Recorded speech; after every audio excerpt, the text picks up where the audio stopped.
Nangyari sa'yo? Epilepsy. Epilepsy. Ang ganda pa naman ang buntot niya, oh. Nga. Nilaro-laro mo lang ng ganyan? Oo, ganyan ko nga lang, oh. Yung nanay niya, yan mo, anong gagawin ng nanay niya? Ay, si Tito. Alis. Tito.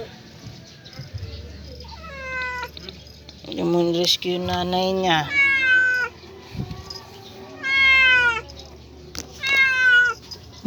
Nakagat siguro yan, ma.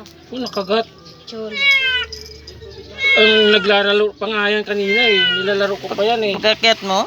Pag-akit Kaya mo na, okay na yan. ako dito. Hayaan mo na kasi kakating ka. Sipahin kita eh. Baka may mag-ano yan eh. Baka nabuang yan. yan. Ayan pa naman yung maganda, oh. Hindi yan iiyak kung di nasaktan.